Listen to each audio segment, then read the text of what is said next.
Hi, Kate. I think we're on. Hey, thanks How for are you? doing this. Well, sure. Thank you for deciding to spend some of your afternoon with me. This is my homeschooling break. So please let's just do this forever. Well, and are you in the middle of Yeah. teaching students now, or any stuff with Duke? Right now, I am mostly doing my Everything Happens podcast and kind of working. So it's a project associated with the Divinity School, but Okay.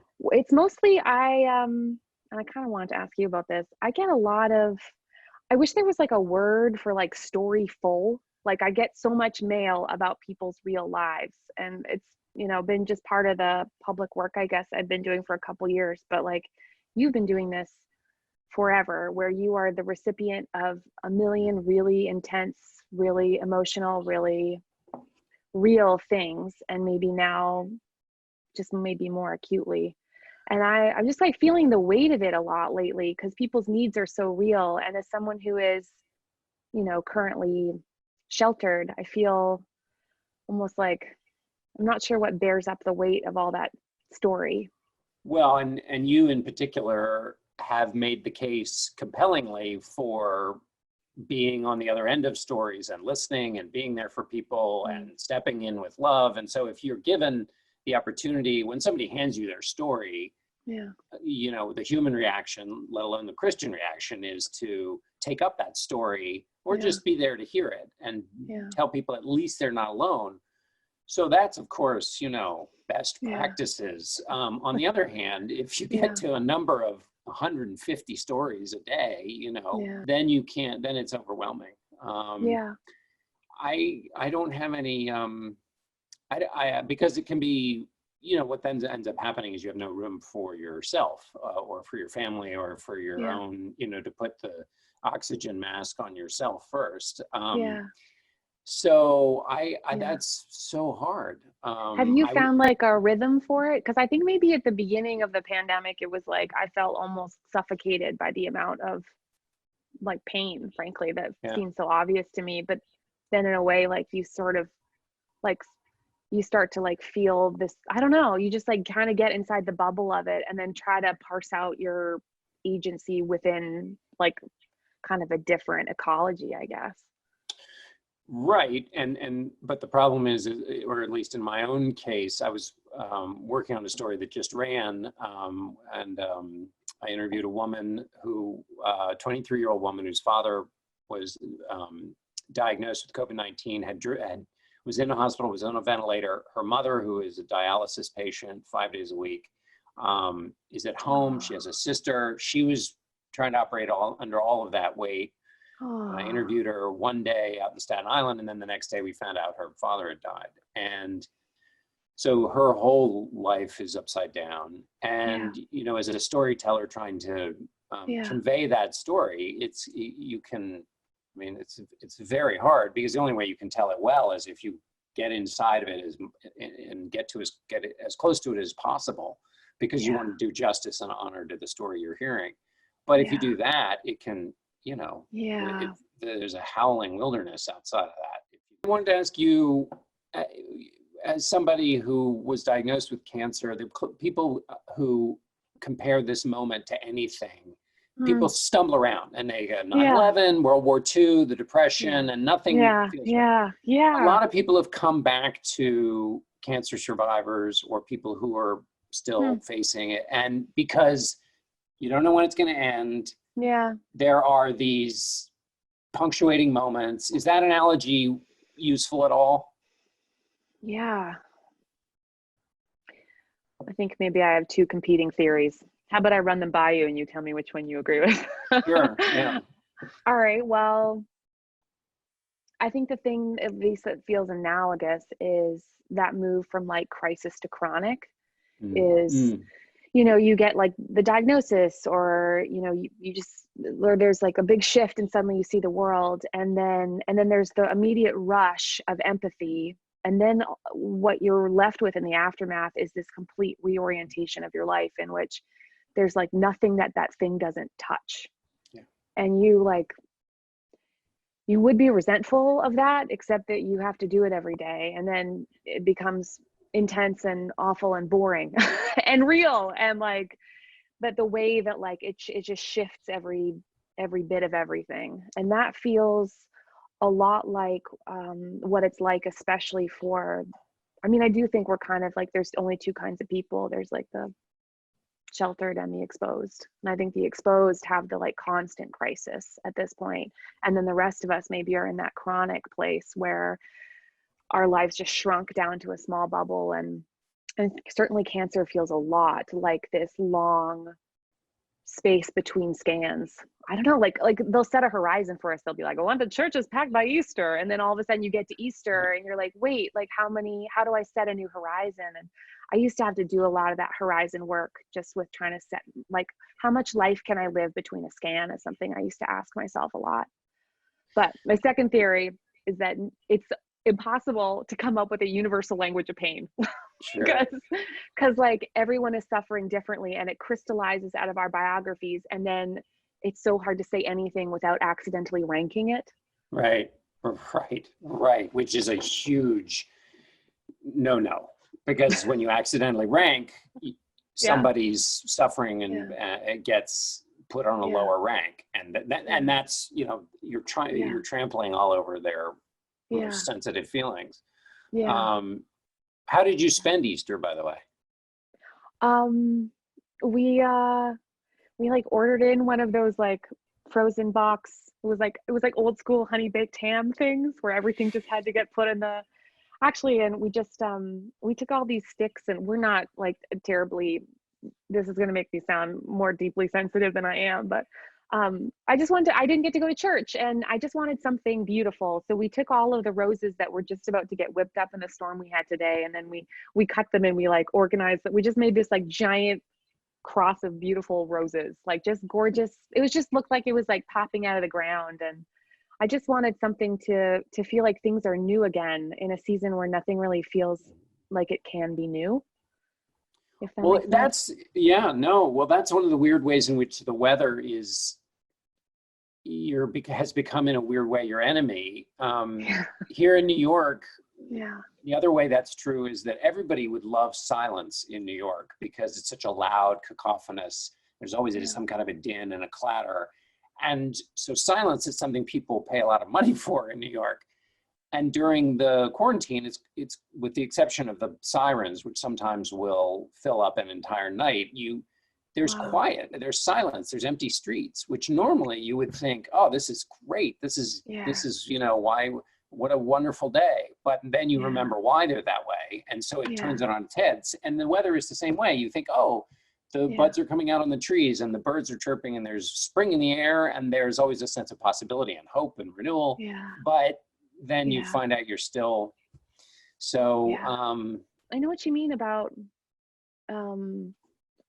like, we don't know how to interpret our signs anymore. Like if like the silence means something, or just the apocalyptic feeling, like the foreboding, I think feels like something, because it's so hard to keep time. I was just thinking this morning, my dad's a historian, and so there's always like a Latin phrase he's never far from, but you know, he always used to say like, there's nothing to keep the time, Kate. And like, he meant like bells, you know, like at least sometimes the sounds would like orient us to something, or they used to. And now I didn't know yesterday today is Monday, correct? Who knows what day it is.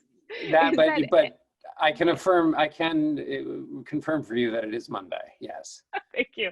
Maybe I could just call every time I have these questions to be like, who am I? Where are we? The shell answer man.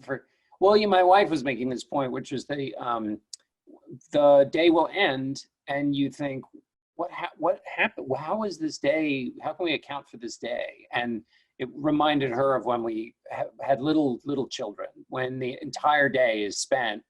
You know, you feed them and then you put them down. And when you put them down, you're dealing with the dishes and the mess that was made. And then they're up and then you're walking them. And then, and then suddenly the day is done with just one chore after another. And when you have, in our case, 4 people eating 3 times a day and doing, and the laundry and all that, you can Yeah. You know, and then you throw in a few Zoom calls that go on too long, and Yeah. today time is completely, Yeah. How do we account for this day?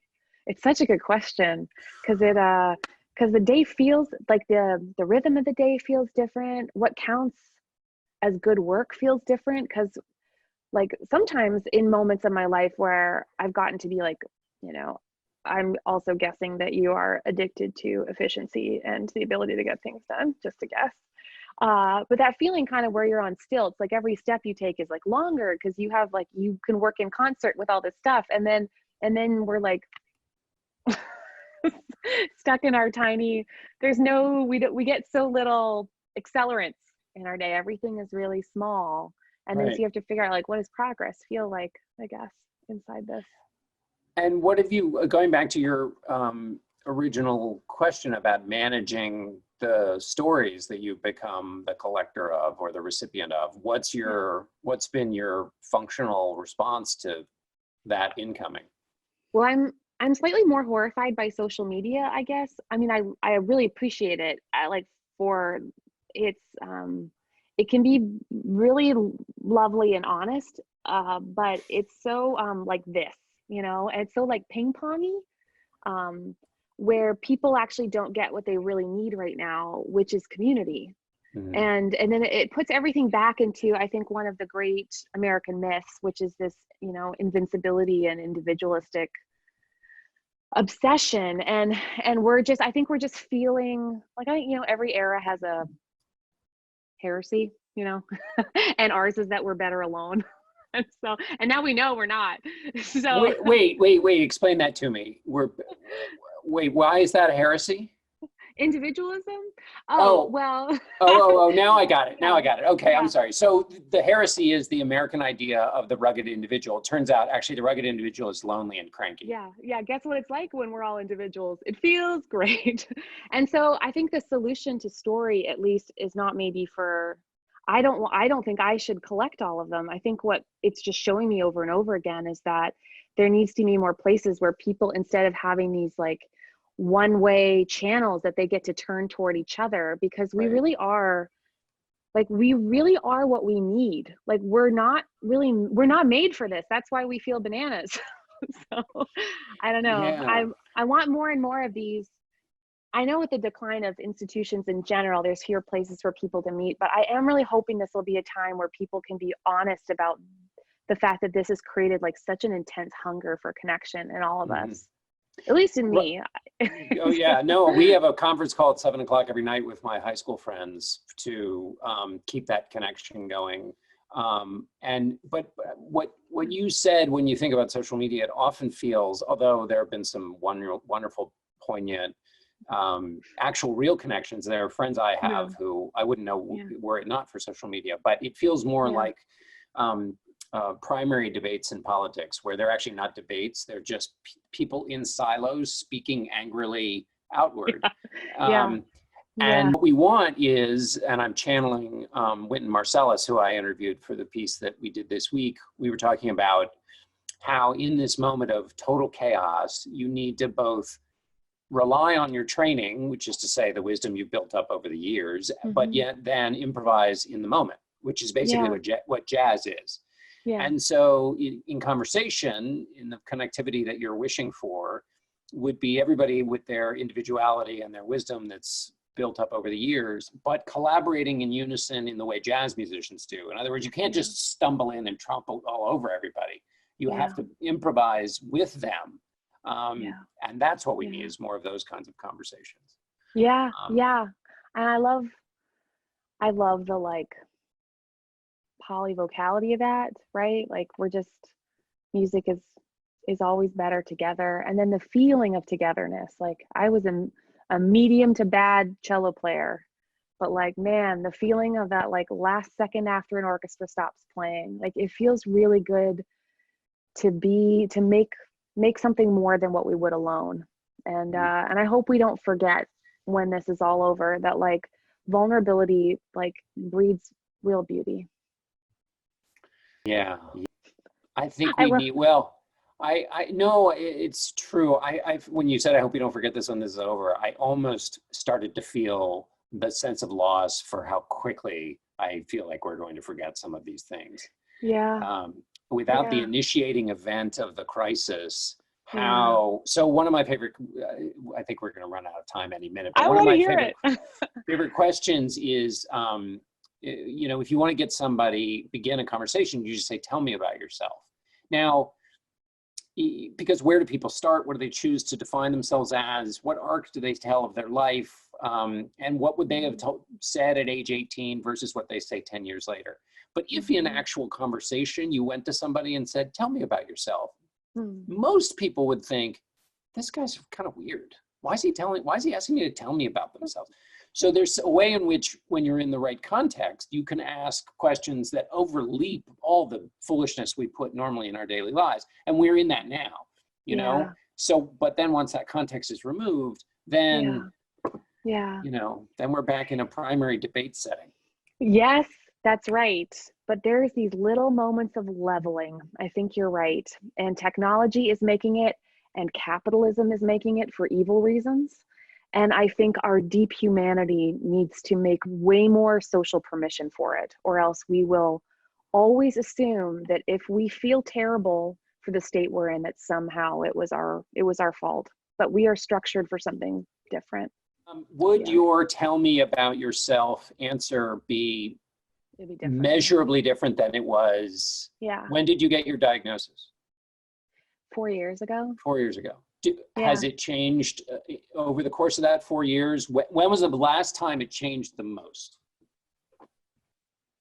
When I almost died 2 years ago. Yeah. We mark time by these big moments.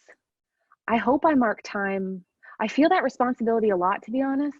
Like every time something big happens, I think like look at the calendar, mark the time, like make this not be nothing, even if it's terrible.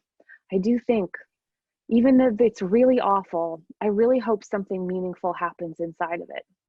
But I do hope it's just the responsibility, though, of anyone who has extra to know that meaning making will not happen for all those who will not get what they need to survive.